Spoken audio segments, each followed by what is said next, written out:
Good day. Today is Thursday, 9th January 2025. Russia, by the way, still remains largely in holiday mode. The Russians have just celebrated Christmas on the 7th of January, and it's probably only next week that normal life, if one can call it that, will return to the Russian world. But elsewhere, and of course to some extent in Russia too, people are digesting the extraordinary press conference that Donald Trump gave, in which he outlined his thoughts about Greenland and Canada and Mexico and Panama and renaming the Gulf of Mexico, the Gulf of America, and all of those various things, and made some very important points about Ukraine. And as I discussed this press conference extensively in my program yesterday, and I said that it seemed to me that it is setting the scene for a policy of retrenchment and consolidation. I want to stress this is the policy. I'm not saying that this is what's going to happen, but this is what Trump at least appears to have in mind, a policy of retrenchment and consolidation. An America which, to some extent at least, retrenches behind tariff walls and walls, literal walls, on its borders, keeping out unwanted people. An America which builds or creates a zone of influence around itself, or a sphere of influence around itself, focusing on territories, Greenland, Mexico, the Panama Canal, Canada, which it sees as vital to its security.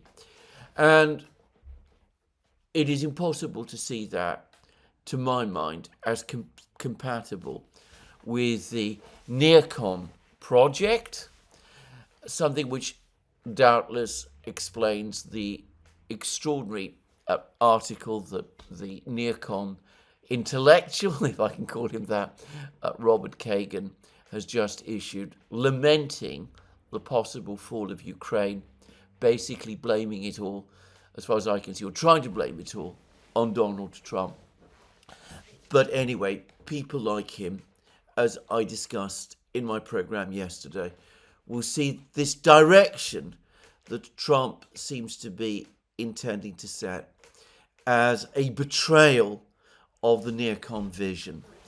As I've just pointed out in a program that Alex Christoforou and I have done on the Duran, discussing the same press conference, neocons like Kagan frequently make the observation that the United States is not just a country, it is also an idea. This rhetoric, this particular phrase, is one that continuously recurs in neocon articles and neocon speeches and statements. The point about Trump's press conference is that Donald Trump basically is saying, no, the United States is a country. It has its distinct political and economic characteristics, but it is a country, it is a great power, and in its conduct of international diplomacy, it will behave as other great powers do. Now, as far as I'm aware, I'm so far, or at least on the Duran, we are so far the only people who are using the expression spheres of influence, but I expect that before long, as the full implications of what Donald Trump has been saying start to percolate through, we will see more and more people finally come round to using that phrase. And can I say that if you are familiar with American history, the history of the United States, you will know that this is nothing new in terms of America's foreign policy. What, after all, was the Monroe Doctrine? Not what James Monroe, the President of the United States in the 1820s, actually said, but the Monroe Doctrine as it came to be understood. What is that, if not the declaration of a sphere of influence, one dominated by the United States over the Western Hemisphere, the North and South American continents?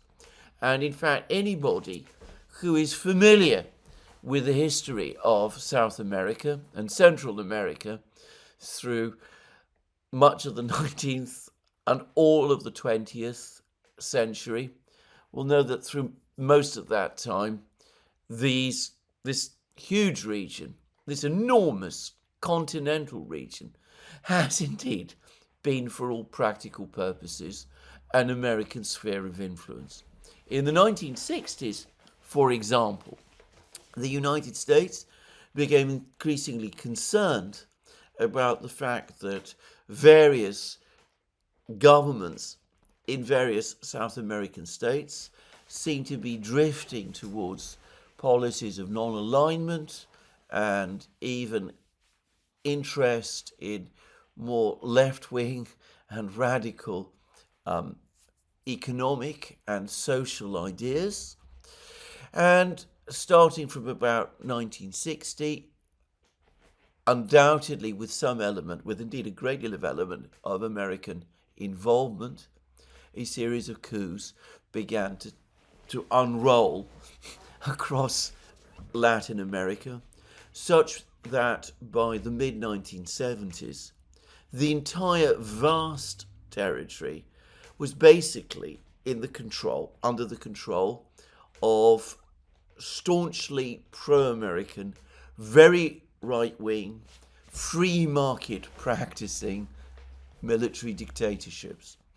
This was true in Brazil, in Argentina, in Chile, as everyone knows, in Paraguay, in Uruguay. It was true, of course, in the various Central American republics. It was true in all sorts of places. If we're talking about some individual states like Nicaragua, for example, the Somoza dynasty, which basically ruled Nicaragua for decades, starting, I believe, from the 1920s. Well, even Franklin Roosevelt, in a rather crude phrase, talking about the founder of that particular dynasty, basically said that Somoza might be a dreadful man, but he was basically our man. Actually, he used much coarser language than I'm prepared to do. So, the United States has had spheres of influence before, and within living memory, just saying, intellectuals, American intellectuals, like Walter Lippmann, who is considered by most people to be very much on the liberal end of the American political spectrum, used to write long articles and make learned and erudite arguments, saying that spheres of influence were not only natural for great powers, but were actually ultimately beneficial. They stabilized the international system. The whole thing was just to manage them properly, to manage them in an intelligent and moderate way. And great powers not only had to have spheres of influence, it came with being a great power, but that it had to recognize, every great power had to recognize that other great powers also needed their own spheres of influence, and it was the task of the great powers to respect that fact and to acknowledge it and to respect each other's, and if that happened, that would be a stabilizing thing. in the world.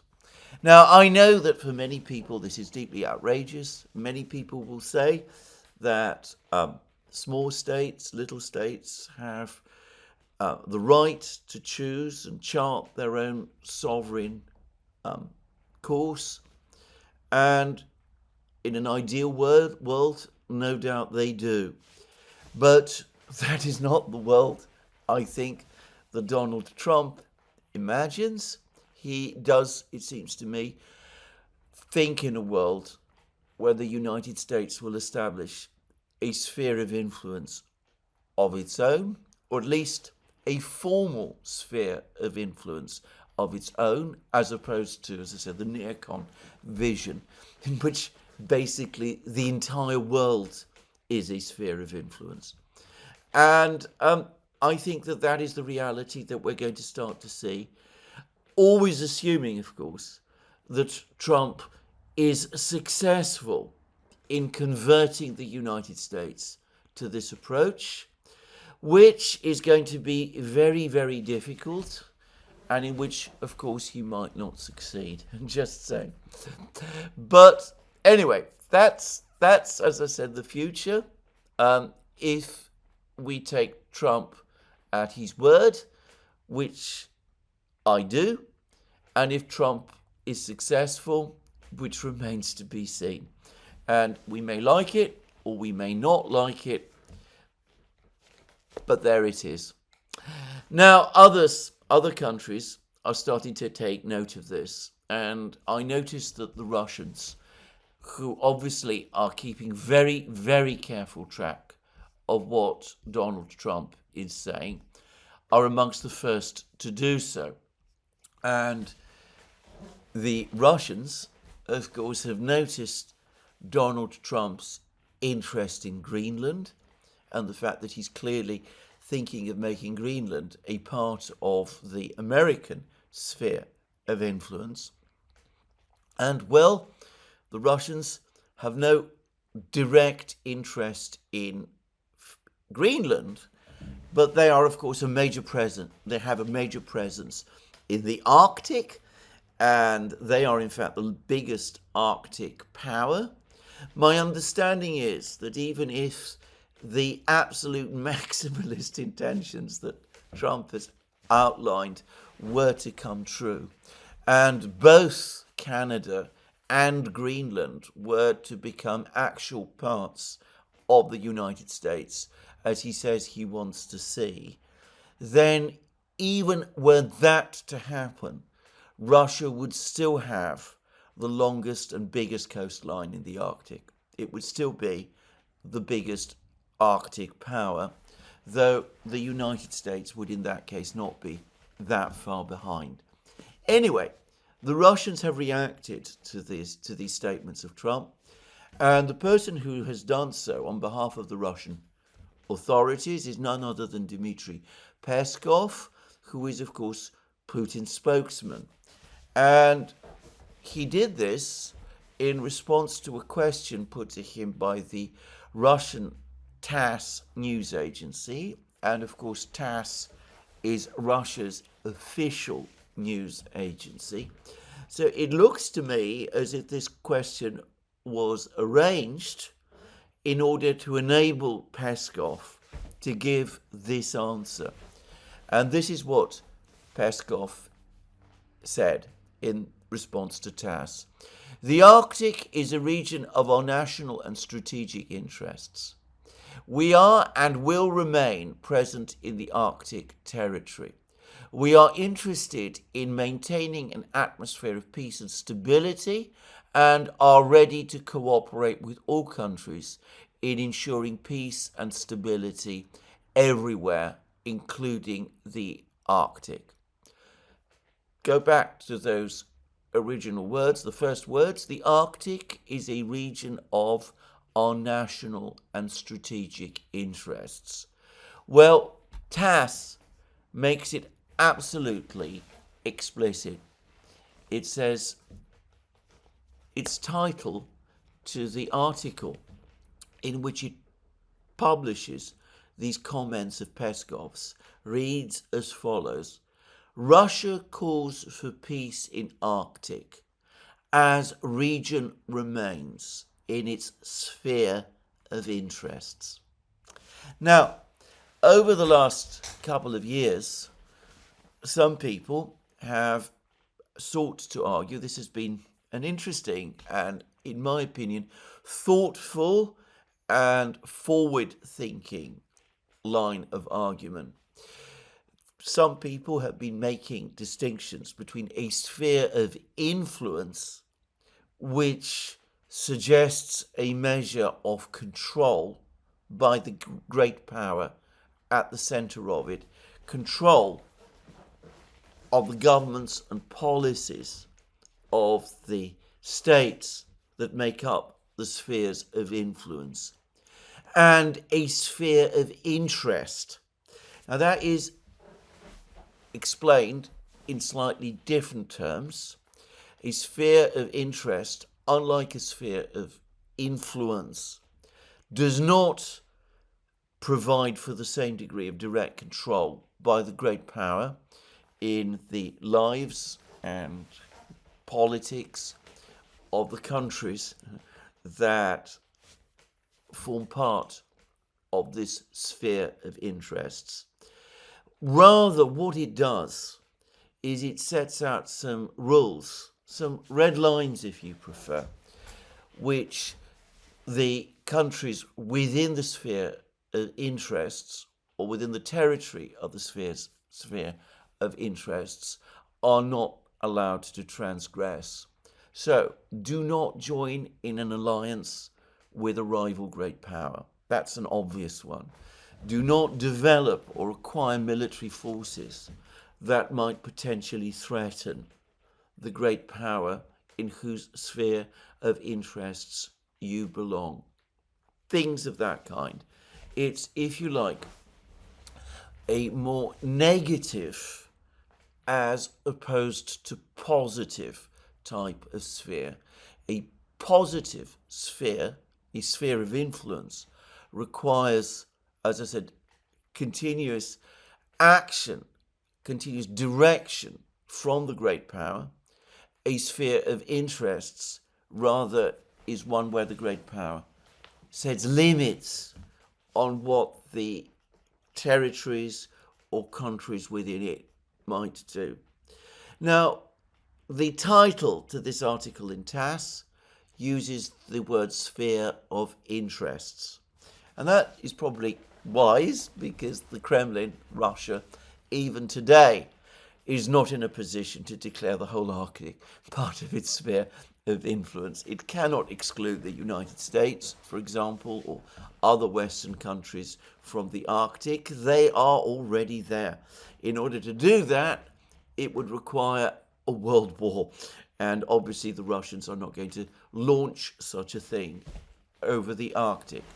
But what they're basically saying is, look, we understand what the Americans are up to. We see what they're doing. We hear what Trump is saying. We understand that things might happen in Greenland, and we have no say or control over that. But we do have extremely important interests in the Arctic. These include security interests, and it also includes economic interests. We are engaging in Arctic mining. We are developing the mineral wealth of the Arctic, which is apparently, so I'm told, enormous. And we are doing everything we can to develop the northern sea route, the sea route along our northern shores. We built this powerful fleet of nuclear-powered icebreakers. We are offering the northern sea route to maritime traffic so that it can reach Europe from Asia without having to sail around Africa or pass through the very volatile Suez Canal area, which is a volatile area. The Russians have that kind of priority as well. And they're basically signaling to the US, look, we're not necessarily objecting to what Donald Trump might be saying, but we will defend our own interests in the Arctic as a great power. So, I think that might be something to bear in mind. And in the meantime, the Russians themselves, and this may not be entirely unconnected to these latest events, the Russians are also busy working to discuss with their allies the probable implications of what Trump's speech means. Now, in a meeting discussing cultural policy, which focused, by the way, on cultural interchange with China, Putin revealed that he is working on setting up some kind of big call with the Chinese leader, Xi Jinping. Now, that probably happens all the time. I've actually heard that Putin and Xi speak once a week. I can't confirm that, but I've heard that rumor, and it would not surprise me if it were true. If you were to go to the Kremlin website, you would not know that, because the Russians are extremely wary. The Russians and the Chinese obviously have, in fact, an understanding that the great majority of calls between the Chinese and Russian leaders should not be publicized. The fact of them should not be made public. So if you went to the Kremlin website, you would come away with the impression that the Chinese and Russian presidents speak to each other very little, which, given their closeness and the importance of the relationship to each other, simply cannot be true. But here we have Putin going out of his way to inform us in advance that a conversation between himself and Xi Jinping is shortly going to happen. And that is unusual. It could be that the Russians want to discuss with the Chinese such steps as the Americans might be proposing to take in relation to the conflict in Ukraine, whether there will be negotiations and that kind of thing, and Putin will probably want to brief Xi Jinping directly about Russia's stance on the Ukraine negotiations. But I can't help but think that the fact that Putin has gone out of his way to highlight the fact that he's going to speak to Xi Jinping suggests that the Russians understand that there are even more important things to talk about with the Chinese, and that this follows directly from Trump's press conference, the discussion of spheres of influence, and that Putin wants to make sure that in advance of whatever it is that Trump is going to do, and the Russians and Trump might conceivably do together, the Chinese are kept fully informed and in the loop. Now, that brings me to perhaps the most interesting and tantalizing piece of information.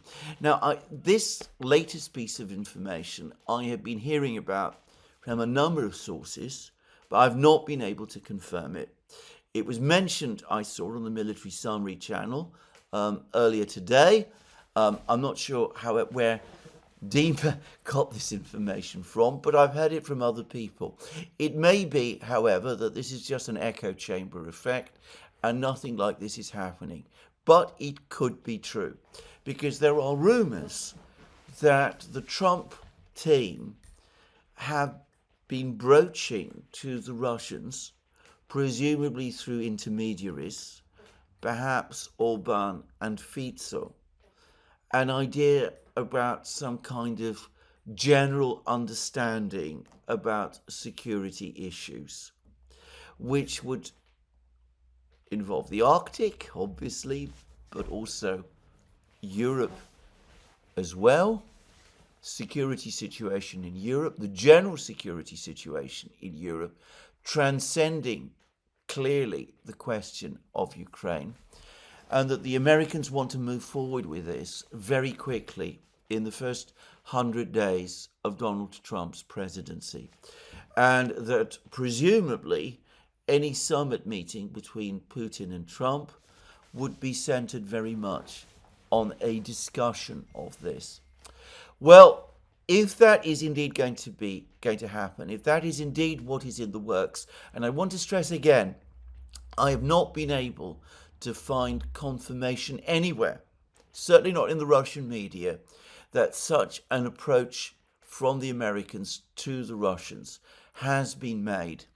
But if it has been made, then this is absolutely something that Putin would urgently want to discuss with Xi Jinping, so that the Russians can reassure the Chinese that whatever it is that they're working towards with the Americans is not going to in any way detract or subtract anything from the Chinese-Russian relationship, which has been burgeoning over the last few years.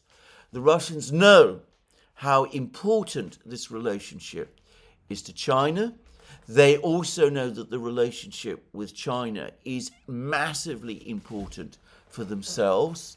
One of the reasons, by the way, for example, if you're talking about economic questions, one of the reasons why the Russian motor vehicle industry, the passenger car industry, is rebounding so strongly, despite the Western sanctions, despite the fact that all the Western motor vehicle manufacturers have pulled out of Russia, is because the Russians have established joint production agreements with Chinese manufacturers, and they've been able to introduce Chinese technology and Chinese models into the Russian motor car factories. The new Moskvich line of Russian cars being produced in the form of Volkswagen factory in Moscow, for example, is basically a licensed copy of a Chinese car. The Russians do intend to move eventually to produce their own car based on their own ideas and technologies and inputs. And by the way, another Soviet brand that's coming back is the Volga car, built in Nizhny Novgorod at the Gaz factory. And when you see the new Volga, that too basically is a Chinese car. But all of these cars that the Russians are producing, as I said, are based on Chinese models and Chinese technology. Even if the Russians eventually are thinking of developing their own car models, which they are, they understand that that will take several years to do, and they will probably still want to work closely with the Chinese in order to do that. So the economic partnership between China and Russia remains extremely important to the Russians. Besides, after the sanctions shock, they will never trust the West as an economic partner ever again. Just saying. That's something which in the West we need to get used to. And if they can't trust the West as an economic partner, that means that they have to trust and work with China. But besides these vital economic questions, there is also for Russia the enormously important security and diplomatic issue, that it is precisely the close relationship with Beijing that gives Russia leverage over Washington and Trump and Europe. And the Russians will not want to weaken that in any way. So the fact that Putin and Xi are in fact going to speak is perhaps an interesting telltale sign that some kind of approach, serious approach from the Americans is on the cards, and that the Russians want to brief and reassure the Chinese about it. Just saying. Now, where does all this leave Europe?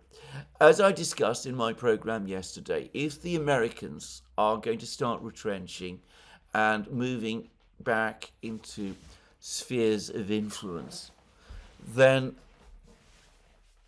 to say it simply, that does put a question mark over relations between the United States and Europe. Now, of course, the other great power that is going to be interested in this is inevitably going to be Russia again. And the Russians, on the precautionary principle, are now busy telling themselves that whatever it is that Trump is thinking of, no way is he going to cut off Europe. There's no way that the Americans are seriously going to cut Europe loose. And the Russian TASS news agency has a long comment about this by Alexander Stepanov, who is a program director at the Academy of Political Sciences and a senior researcher at the Russian Academy of Sciences Institute of Latin American Studies. Now, I know nothing at all about Mr. Stepanov. I've never come across him before, but I would point out that the institute that he works for, the Institute of Latin American Studies, is apparently quite a prestigious institute within the Russian research world, so I understand. And it does come under the aegis of the Academy of Sciences, which is within the Russian academic, scientific world, perhaps the pivotal and most important institution, having a continuous history extending all the way back to Peter the Great. But anyway, let's say no more about that. TASS, who has interviewed Mr. Stepanov, quotes him as saying this: despite the US centricity of Trump's policies, nobody is planning to let Europe drift freely. As a rival, the EU no longer poses a threat to the United States. The systemic economic crisis, triggered, among other reasons, by the damaging initiative by Brussels to block energy cooperation with Russia, has undermined Europeans' potential by plunging them into decades of reliance on US LNG supplies. Actually, not just US LNG supplies. In recent programs, I have discussed, and we've discussed on the Duran, the impact on Europe of the recent decision to cut Europe off from Russian pipeline gas flowing through Russian gas pipelines. I've read a report earlier today in The Guardian that not only have European gas prices entirely predictably risen following this decision, apparently by as much as 4%, but the Europeans are currently buying record quantities of Russian LNG to try to make up the difference and to try to get themselves through what looks like a very cold winter. So anyway, let's go back to what Mr. Stepanov has to say. The expansion of transnational funds with US jurisdiction, absorbing local assets with a view to ultimately cementing external governance over regional industries and technological base towards the European continent will continue, All this is forming a new European reality and total technological dependence on the United States.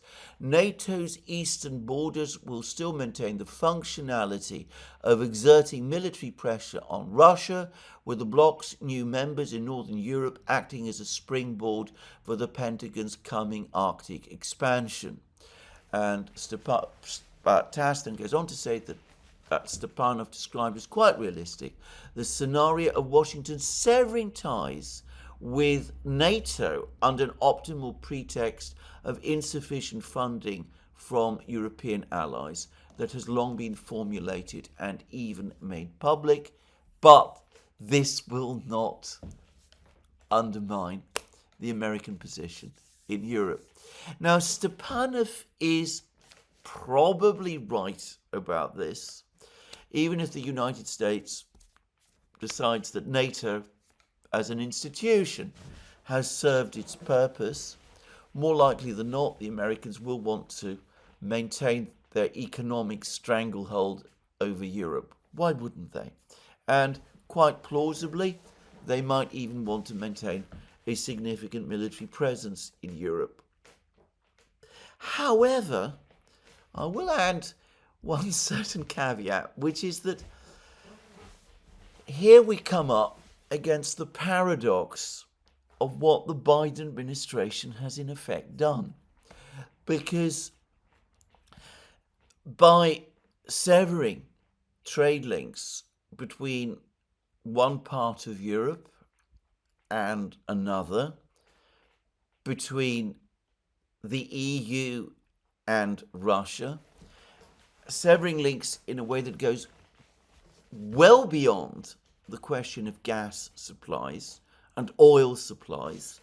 I was again reading articles yesterday and today about the crisis Western airlines are facing now that they have been cut off from accessing the East Asian market. They can't fly over Russia, which gives the Chinese airlines a massive competitive advantage. They can fly over Russia. So it gives them a massive competitive advantage because that shortens travel times and cuts costs and means that passengers are going to inherently prefer the cheaper, faster Chinese airlines and Asian airlines over the expensive European ones that offer longer journeys. So that's just one example among many. Well, because all of that has been done, because Europe is now in probably structural economic crisis, which is going to be very difficult to climb out of. Even as I am making this program, the sterling, the British currency, is coming under significant pressure on the international financial markets. The British Chancellor, Finance Minister, Rachel Reeves, who's due to fly to Beijing, is coming under pressure to remain in London to try to reassure the bond markets and to try to get sterling stabilised to avoid a big hike in UK interest rates, which would be a massive blow in Britain to many people, and which, by the way, could easily increase borrowing costs in a way that could throw the British government's financial plans into crisis. But anyway, even as Europe has all of these major structural problems, it's turning from a potential asset for the United States into a burden.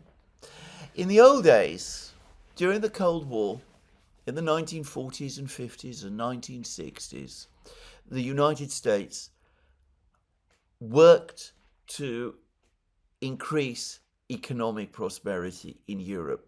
That was what the Marshall Plan was all about. That was what setting up the Bretton Woods system was all about. And the reason the United States did that was because it wanted a strong, prosperous partner in Europe, which would complement and strengthen the US economy within the global trading system, and which could be a reliable partner for the United States in terms of global competition with the Soviet Union and its allies. The Biden administration bizarrely reversed all of this. They forced upon the Europeans, or they persuaded the Europeans to adopt, perhaps more accurately, a whole set of economic policies that has caused a deep crisis in Europe. And it's easy to see how over time, far from becoming a strong economic partner for the United States, Europe might eventually become an economic burden on the United States, a continent which the US has to prop up and subsidize because the Europeans are unable to conduct fundamental reforms to their economies and to reorganize their economies because the structural problems that have been created in Europe are now just too great. So maybe clinging on to this European dependencies, if you simply apply a cost-benefit analysis, might not be so attractive. If you are familiar with British imperial history, you will know exactly what I mean. At many points over the period of the British Empire, the British discovered that propping up their dependencies and colonies was a losing economic proposition because it was costing more than they could make from them. Just saying. Well, I accept we're not in that position with Europe, and perhaps we never will be. Europe remains a huge continent, very highly populated continent. It still has tremendous resources, a very high standard of living. One can imagine that for the moment, from an American perspective, it is more an asset than a liability. But things change. If present trajectories hold, I, for one, would not be so astonished were that to change. Anyway, for the record, I think that this system of spheres of influence that Trump seems to be thinking about really is not compatible with the kind of relationship between Europe and the United States that developed during the Cold War and took the particular form that it did after the Cold War ended during the period of the unipolar moment. I think that if the United States really does start to establish spheres of influence, then inevitably these are going to be at the expense of its European allies or vassals, or call them whatever you want. We already see that potentially in the case of Denmark, but who knows, France maybe. I mean, France still has island territories in the Caribbean and the Pacific, which the US might decide eventually ought to come within its sphere of influence too. And I'm just citing some relatively unimportant places. There could be more important places. Anyway, it's not impossible that eventually the Europeans themselves might come to see the United States as predatory and that they become uncomfortable with a relationship with that kind of a United States. And the US might increasingly feel that Europe is becoming too much of a burden and that it can be dispensed with, and that the country in Europe that really counts and with which the United States must deal is the other great power with its own sphere of influence, which is, of course, Russia. And I say that because Trump was, again, over the course of his press conference, demanding that the Europeans increase defence spending. He was talking about defence spending in Europe at 5% of GDP. Given the current situation with debt and financing in Europe, it's going to be an impossibly hard sell for European governments to persuade their publics to spend 5% of GDP on defence. Borrowing costs are probably already too high to finance that out of borrowing. Taxes in Europe are already very high and probably will have to go higher still to cover the existing debt and welfare obligations. So the only way it could be done would be through cuts, spending cuts, and in Europe, amongst European societies, that would be deeply unpopular and controversial. And to be honest, I don't think it can be done. And there's an interesting article in the Daily Telegraph today from a, by the way, staunchly neocon writer, who anyway questions whether, even if the Europeans were to increase defence spending to 5% of GDP, it would ever really translate to very much. Like me, he has serious doubts about whether the European economies and European societies would be able to translate that extra spending into any kind of real military potential, such as they could use to defend themselves.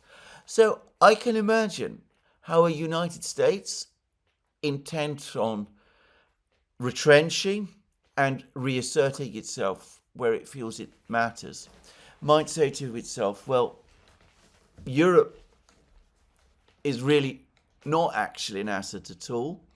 It's starting to look more like a liability, and maybe we won't cut it off completely, but let's start steadily to walk away. All of this, I suspect, happening against an atmosphere of criticism and rivalry and bad temper and arguments, which would perhaps intensify the process.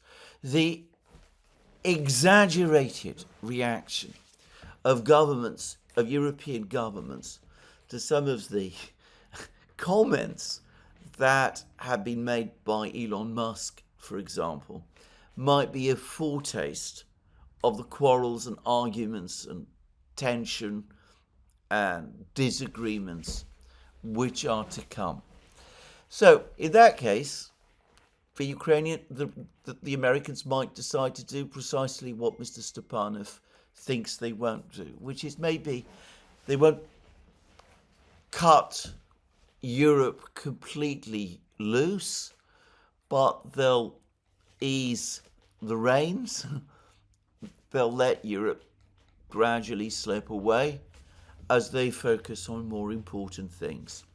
Now, if that happens, and of course it's a huge if, and I don't want to start thinking too far into the future, I'm going to say that Europe will then change, and change completely. I think those who imagine that a Europe without the Americans is going to be a more integrated and united Europe are wrong. On this, I tend to go, in fact, I am absolutely go with Professor Mearsheimer. I think that what has enabled the whole process of European integration, European centralization, the creation of the European Union, all of those things to take place, is precisely American power,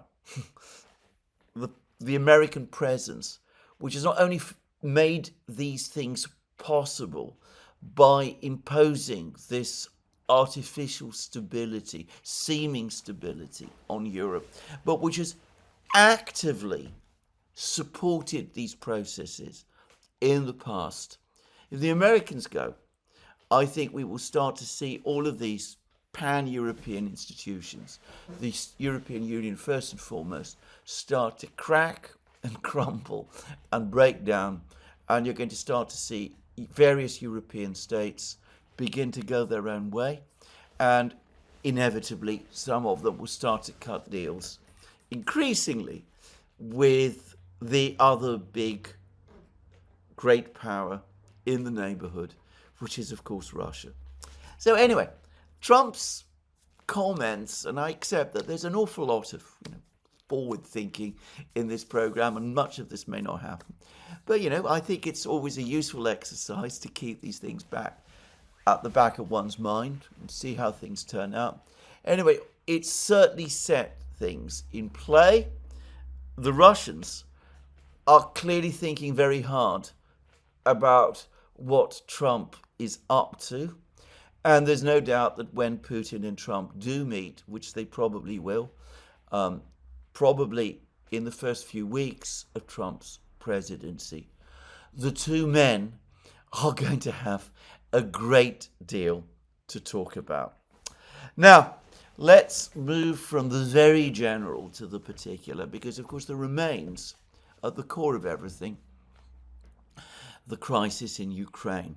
And here I'm going to start briefly by touching on the present military developments.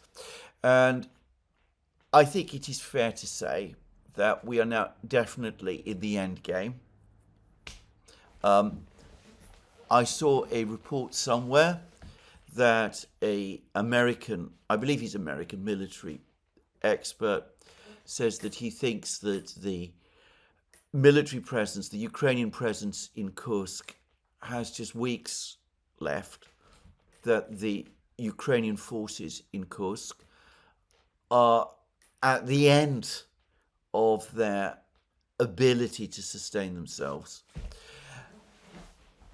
But the same is true to a greater or lesser extent right across all of the various battle lines.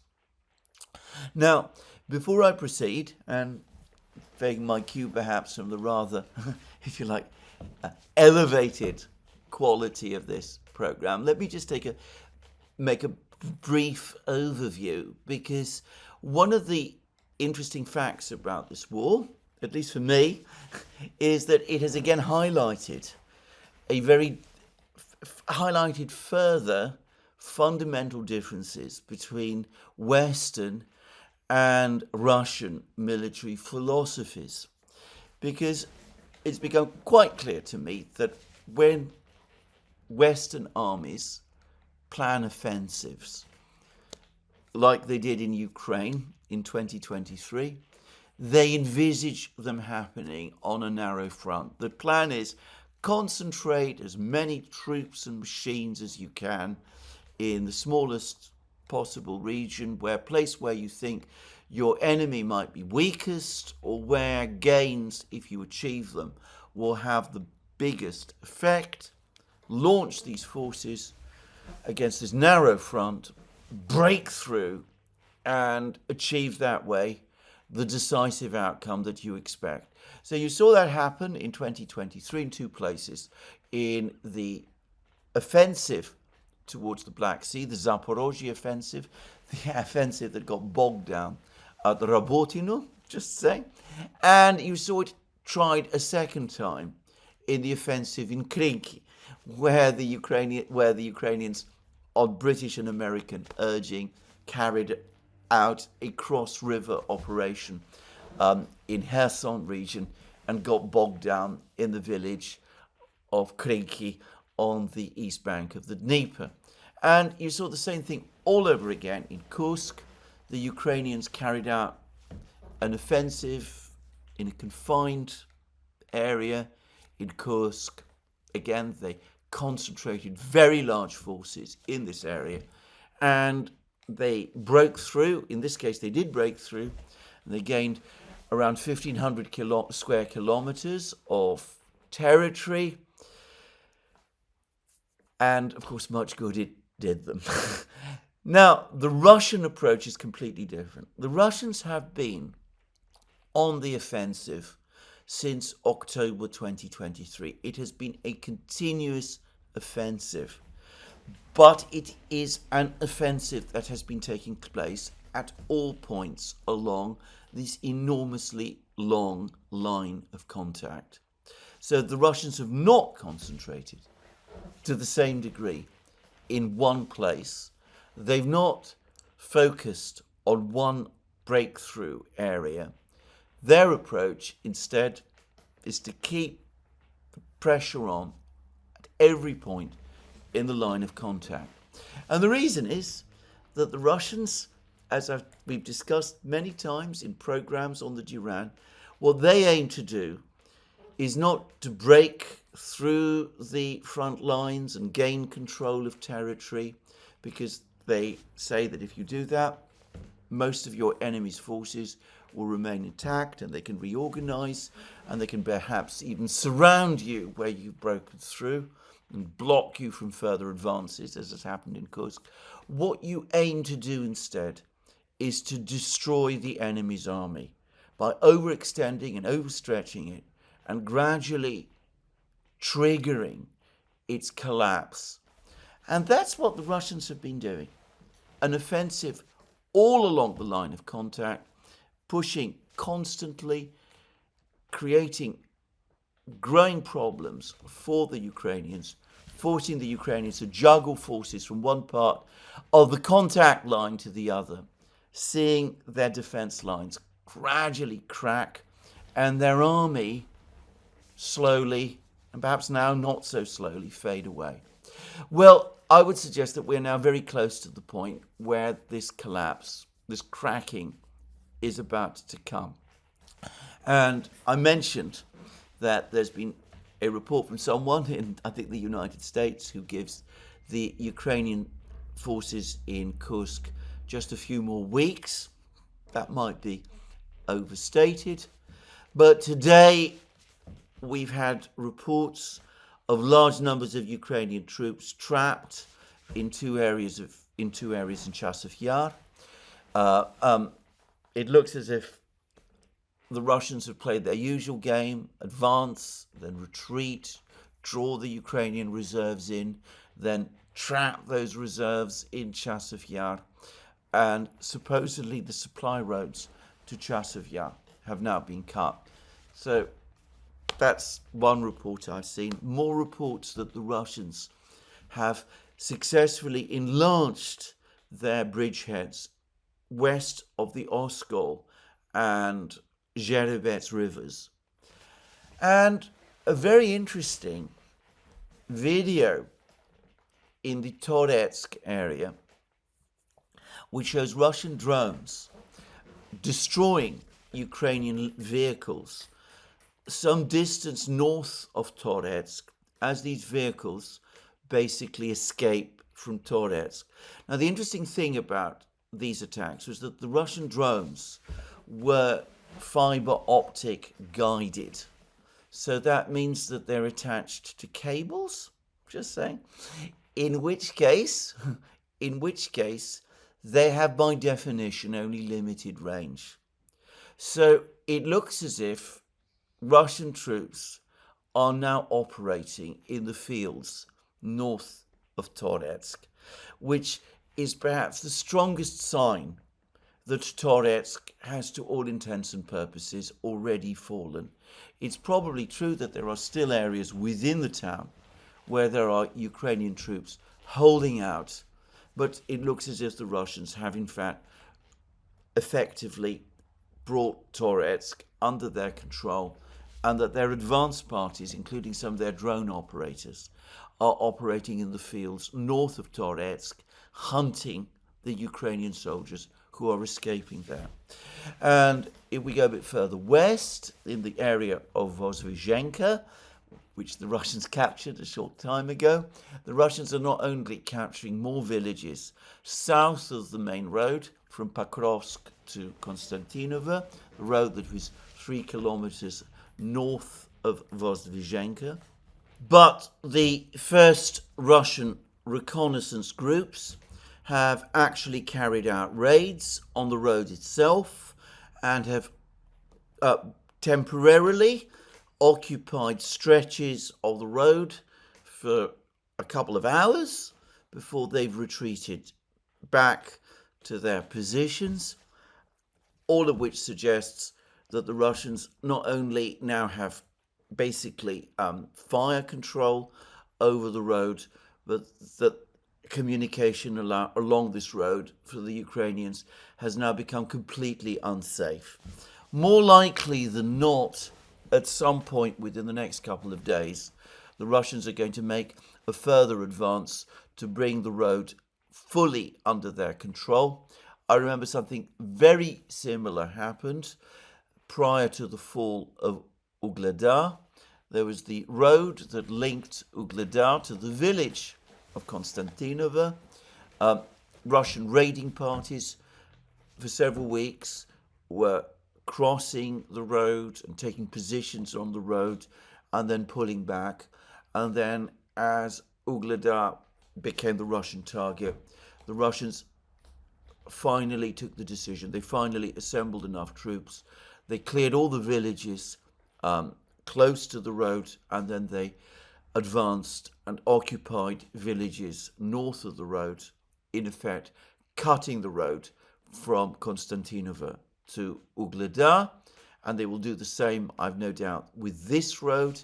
In the first case, it was one of the events that led to the collapse of Ukrainian defenses in Ugledar, and I predict that the same will happen when this road is cut. It will create a crisis for the Ukrainians defending the city of Konstantinova further east, and it will also position the Russians in place where they can start to cut the supply lines to Pokrovsk itself. Now, there's been quite a lot of further information about further Russian advances in the Pokrovsk, Kurakhovo, Velikaya, Novosilka area. Rather than discuss all of that in detail, briefly, the Russians are advancing in all of these places. I will simply pass on what some Russian officials are saying. So Vladimir Rogov, our old friend, chairman of the Russian Civic Chamber Commission on Sovereignty, Patriotic Projects and Support for Veterans, and note that he is now a Russian official. Okay, he's actually now officially a member of the Russian government. Before, he was a member of a political group. Though he was obviously always well connected, but now he's an actual official. Anyway, he says this: the capture of Kurakhovo, Pokrovsk, and Velikaya Novosilka provides an opening to push forward via a broad front to liberate the northern part of Zaporozhye region, as well as expand into southern and southeastern parts of Dnipro region. That is the first statement by a Russian official that I am familiar with that speaks of a Russian intention to advance into Dnipro region. Now, many of us have wondered whether that is the Russian intention. The Russians would have to advance into Dnipro region to reach Dnipro, the city of Dnipro, and to fully consolidate in the central area of the river, the Dnieper. Rogov has just told us that that is indeed the Russian plan. And then he goes on to say these three settlements are Ukrainian forces' primary stronghold in this sector. The Ukrainian forces were preparing to counter an advance by the Russian troops only from the south. They did not anticipate strikes from the east, let alone from the north. Right now, they're hastily constructing fortifications in this direction. The breakthrough of defenses near Gulyapolye and Orekhov might occur much sooner than one might predict. So Rogov is talking about a double blow by the Russians, finally collapsing Ukrainian defenses on the eastern bank of the Dnieper in central Ukraine, advanced from the south by General Teplinsky's forces, pushing northwards towards the city of Zaporozhye via Orechov and Gulyapolye, and an attack by the Russians from the north and east, also pushing on the Ukrainians from Kurakhovo and also from Velikaya Novosilka, and also from the north from Pokrovsk.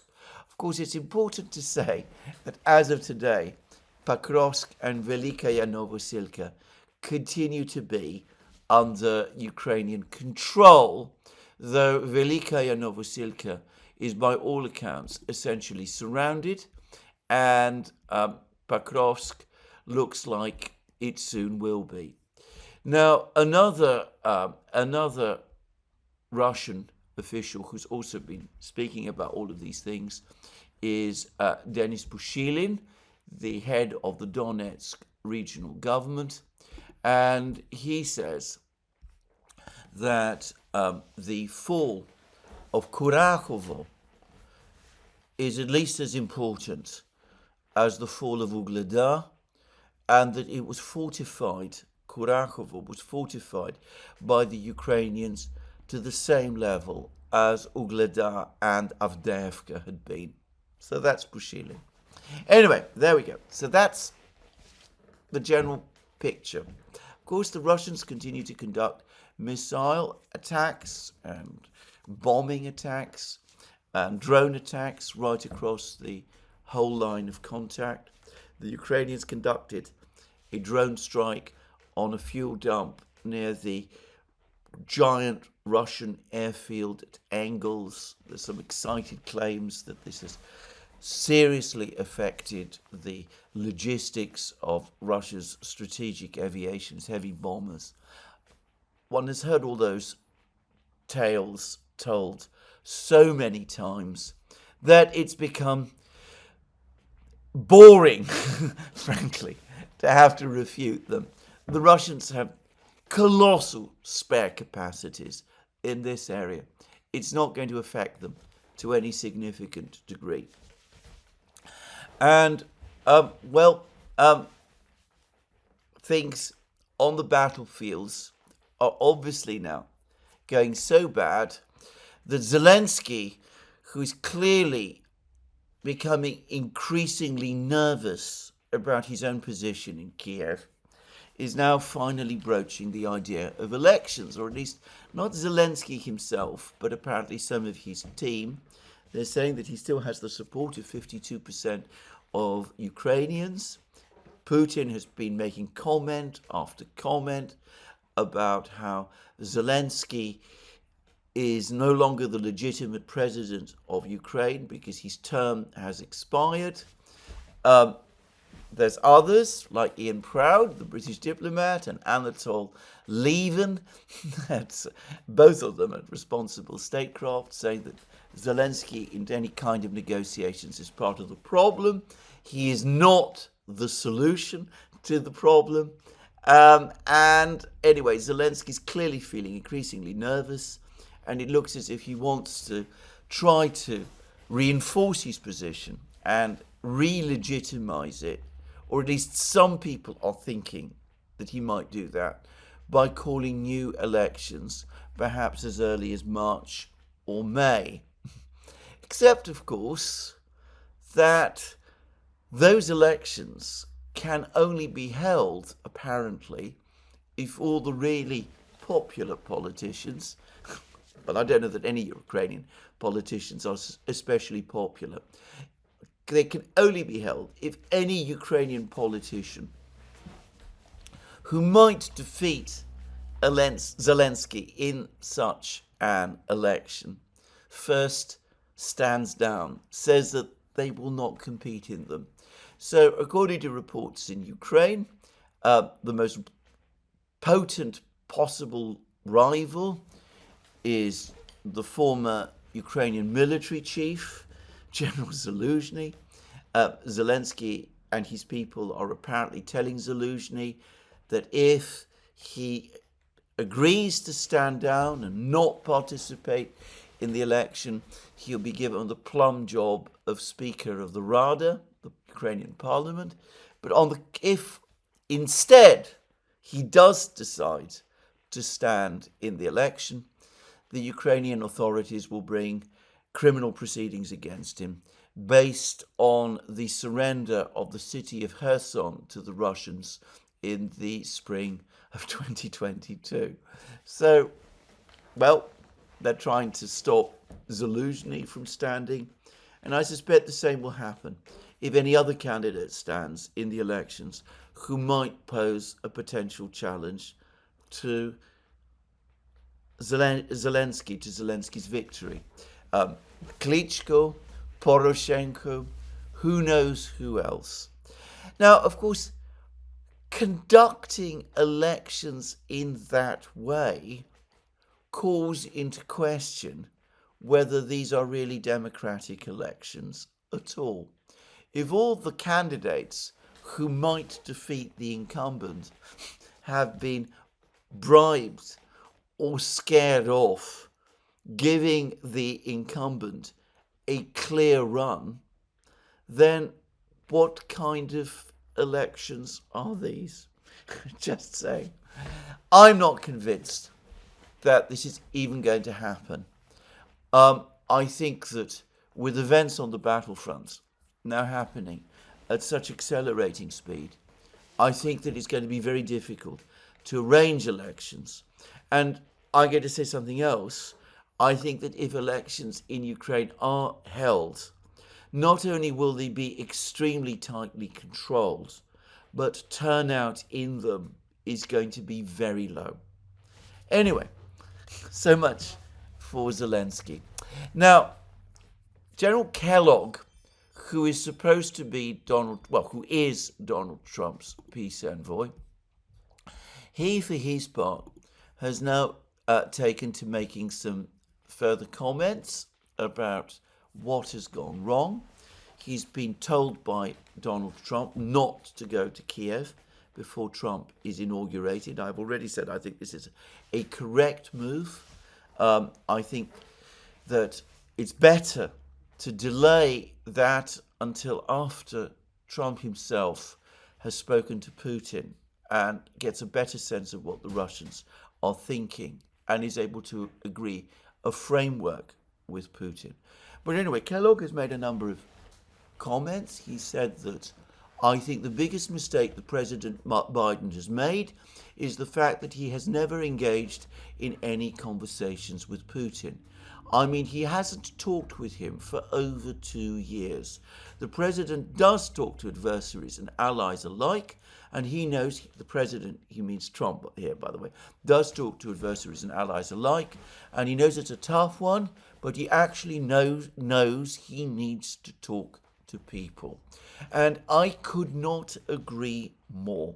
It's a point that Jeffrey Sachs has been making in program after program, in comment after comment, that it is astonishing that in the 3 years since the special military operation began, Putin and Biden have never spoken to each other, and that was apparently by Biden's choice. And that brings me back to Kellogg, which is that I am starting to think that his peace mission has come too late. If we'd had a different president, a different administration over the last three years, if there'd been some serious intention to conduct negotiations, then Kellogg would have been going to Moscow and speaking with Putin and the Russian officials months ago, maybe even years ago. And the same, presumably, would have been true of the president. We would have established a dialogue, understandings would have been reached, all kinds of things. Kellogg is now being sent to speak to Putin and the Russians at a point when it is clear that America's ally, Ukraine, is about to lose the war. And that is going to make it very difficult to persuade the Russians that there is anything left now, really, to talk about. The only thing, I've said this before, that might attract the Russians is a general negotiation about the security situation in Europe. Kellogg has apparently said that he expects that his mission is going to last about 100 days, unless he manages to pull something off within 100 days. Presumably it will have failed. The talk is, and I just want to stress again, these are rumors that the Americans and the Russians are going to begin this strategic dialogue within the 100 days, the same 100 days. I wonder whether the Kellogg mission is now in effect providing cover for that main mission, which is the dialogue between the Americans and the Russians, each now talking about spheres of influence and looking about how to sort those out so as to bring some kind of peace and a kind of stability to Europe. Well, we will see.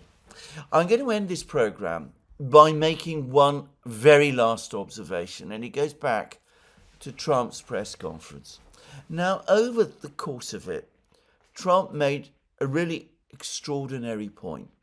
He not only said that Putin had repeatedly spoken about his concerns about NATO eastward expansion,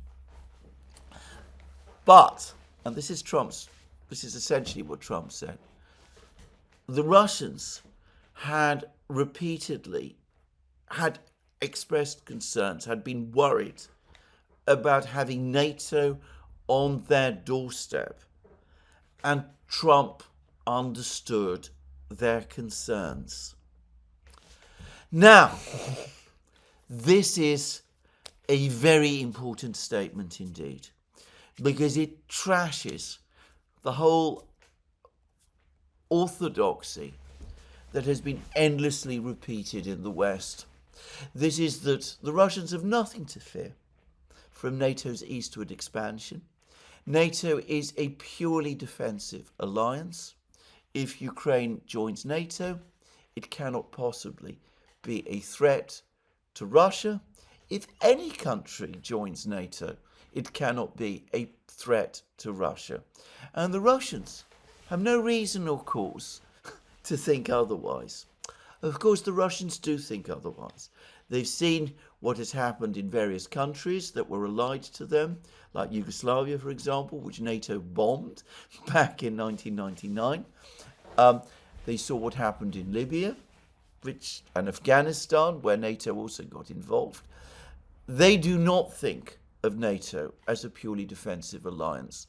They do see NATO as a potential challenge to themselves, and of course they do worry about the presence of US forces and NATO forces in Europe, in Ukraine and Eastern Europe, and they have spoken about it many, many times.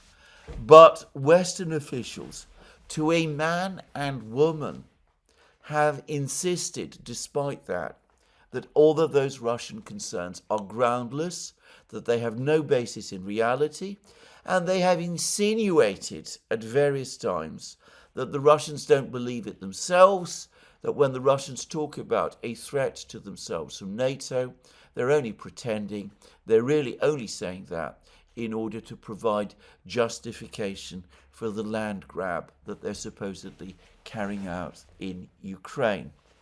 Well, Trump, in a single few, perhaps carefully chosen or perhaps casually spoken words, I don't know what it was, he's basically demolished that entire construct. He said that the Russians actually have understandable reasons for not wanting NATO on their doorstep. Well, That insight, that level of empathy, had it existed at any time before from Western leaders, would have prevented the whole war. Indeed, I have to say, it's the single comment that Trump has made which almost convinces me that he is absolutely right, that if he had been re-elected in 2020, the war that we are now seeing might have been avoided. Anyway, there it is. Before I completely finish this program, I just wanted to say that there's been a truly outstanding article about Russian relations, about the Ukrainian war, in the American Conservative by Doug Bando. What is the Russian-Ukrainian war about? And he goes systematically through all the various, I think, straw man arguments that have been deployed by various people in the West, people who want to keep the war indefinitely going, and he very thoroughly and systematically demolishes them all.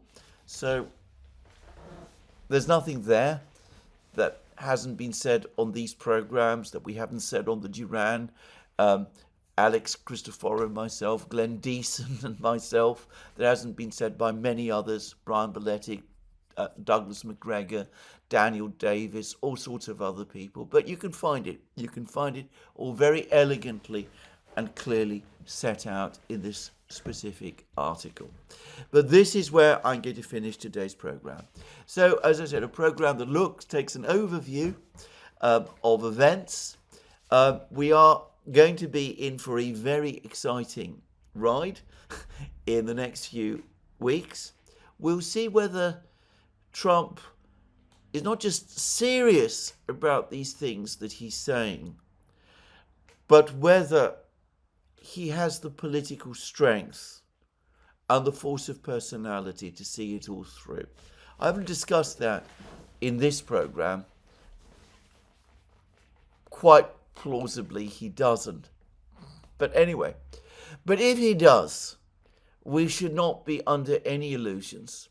It would be a revolution in international relations.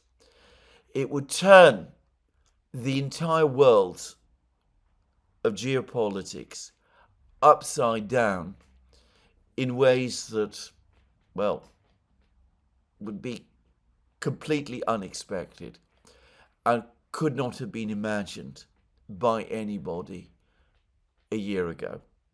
So this is where I finish today's program. Let me remind you again, you can find all our programs on our various platforms, Locals, Rumble and X. You can support our work via Patreon and Subscribestar and by going to our shop, links under this video.